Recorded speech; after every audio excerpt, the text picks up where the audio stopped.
All right, man. Welcome back to Agree to Disagree. And if you're new, welcome to Agree to Disagree. I'm my boy Jay Lloyd, BG. We got Craig. All right, man. Before we get into it, you know how we do. We'll start out these players of the week. We got in the Western Conference, we got Dame. He's been averaging 35, 5 rebounds, and 7 assists. They went 3-1 last week, playing better. He got off to kind of a slow start shooting wise.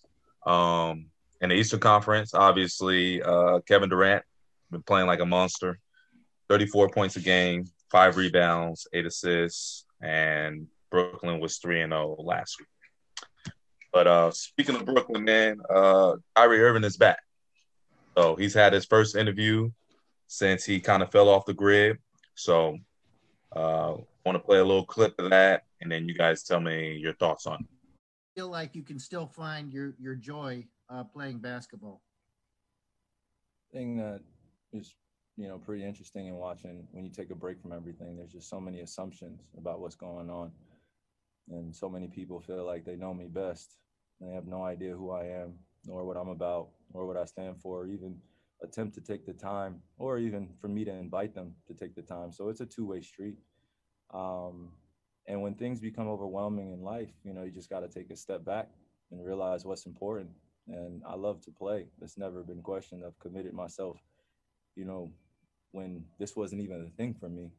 I didn't really care about media, didn't really care about the fandom. All I cared about was just the ethics of the game and being taught the fundamentals. And now that it's become bigger and it's more of a responsibility that I have in this position I'm in, I'm grateful because I'm able to stand on this platform with others alongside of me that have sacrificed and are going through similar things. So I'm not alone in this. And, that's just a big thing about also mental health, just coming in and being balanced with yourself first and then being able to perform.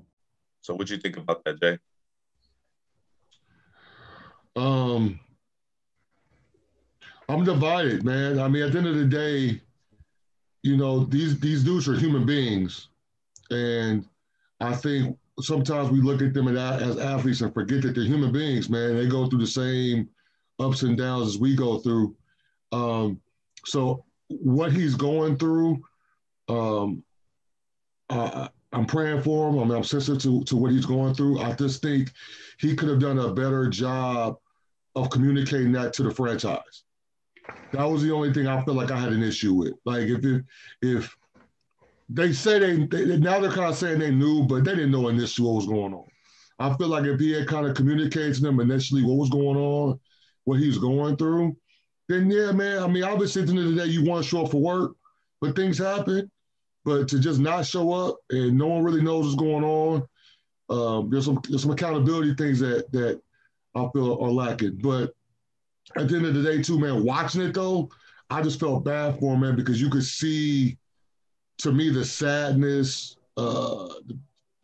just had a aura of a depression to me, man. I don't know Kyrie personally, so I'm not speaking like I know Kyrie. I'm only basing on what I feel like I saw. So it just felt like there was just an aura of depression and just sadness. And I feel like the guys around him have kind of told him he has to get back to work. But I don't know if it seems like he was as engaged in getting back.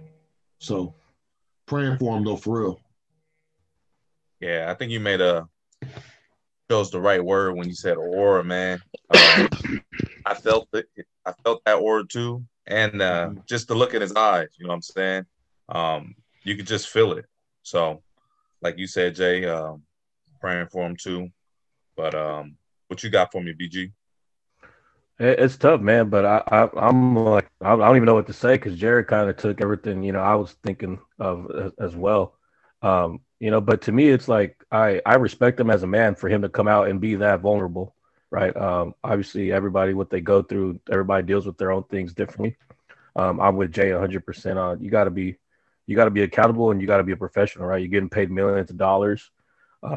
Even if I'm not getting paid millions of dollars, I still got to let, my boss know, excuse me, if I'm not making it, if I'm not feeling right, but also, man, he must be really going through something because a lot of pros and, us that used to hoop a lot, we use basketball as a scapegoat, right? We use basketball as a way to, get away from things. So for him to step out as much as he did is it's alarming. You know, you really start wondering, you know, what's going on with him. But like I said, I respect him as a man. You know, it's hard to be vulnerable sometimes, but for him to say that and come out, but obviously at the end of the day, you're a pro, right? And you lead by example, and you have a lot of kids that look up to you, and I'm sure he's going to help some kids. I know there's kids that are probably going out through stuff that they see, you know, their idol Kyrie being honest about it, so they might be honest about it too. But I think you got to be professional at the end of the day. You got to let them know at least, hey man, I'm not feeling it. Can you give me a couple of days off? And I don't think it would have been as much drama, you know, if you would have just been honest with him. But I agree with Jay 100%. But I respect him too. I respect him for being honest. A lot of times we get on these athletes for not being honest and kind of being around the bush, and he was straight up. So I get it. He has my respect for sure. Great. Yeah, I mean, it was sad watching the interview. Just his body language, the way he was laying, you know, on his arms, and you know, and I don't think he wanted to address the media either about what he was going through, you know. So that was uncomfortable about it. But you're right. You know, you just didn't feel a positive, you know, the word you use, aura from him, you know. And I kind of felt bad for him. And we talked about it before the show.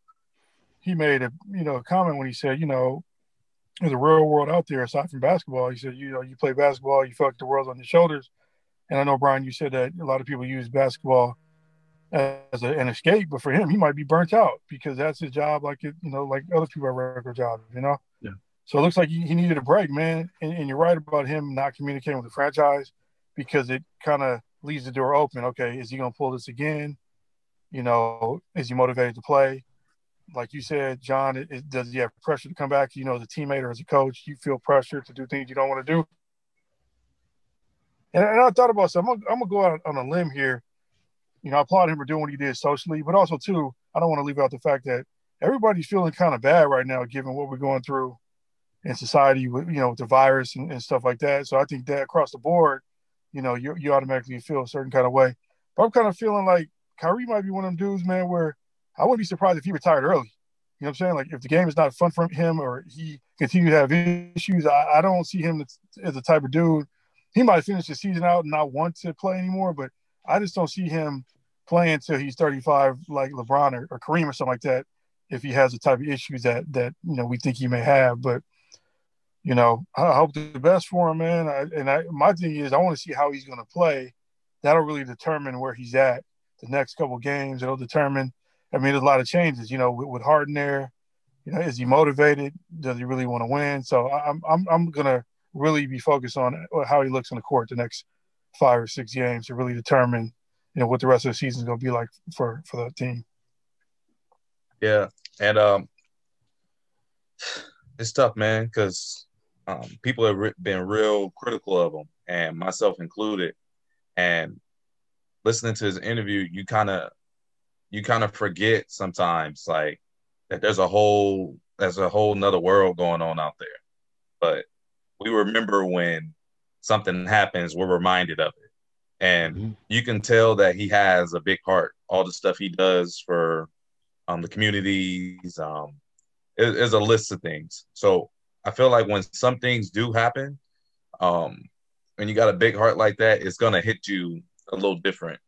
But like Jay said, I do agree he could have been better, his communications with the franchise. But I also agree with Brian. You can't really tell someone how to handle something when they're fighting depression, you know. And yeah, they get paid millions of dollars, but that doesn't make them inhumane. Like, just like they get paid millions of dollars, that doesn't hold them to a higher standard. At the end of the day, we're all humans and we all make mistakes. And I can relate to kind of going through something and just completely falling off the grid and completely not communicating. So he could have handled it better, but I feel him. Go ahead, B. Yeah, real quick. And I want to piggyback Craig's brought up, man. Everything going on socially and obviously with the pandemic, man. Even though it was a long time ago, it's still serious, right? It's still out there. So it's this year in general, you know, and he's been one that's been very advocate about I'll stop playing basketball to socially be out there and make a difference. So it's like And like I said, you said it too, John. Everybody's getting on him, but it's like, man, like maybe, like Craig and Coach Jerry said, maybe they just don't want to. He just doesn't want to hoop no more. Maybe he's just, he's just like, man, it's been enough for me this year. It's been, obviously with Kobe passing too. Like obviously we know he was close with Kobe, so that was a good point by all you guys right there. I'm glad you brought that up too, because he got a lot of criticism for saying people shouldn't hoop in the bubble, but they were saying, well, he said that because he ain't playing. Well, he got a full on squad. He got KD. They're rolling a little bit, and he still, he kind of validates what he was saying in the bubble. Whenever something kind of happens, that's when he kind of falls off the map.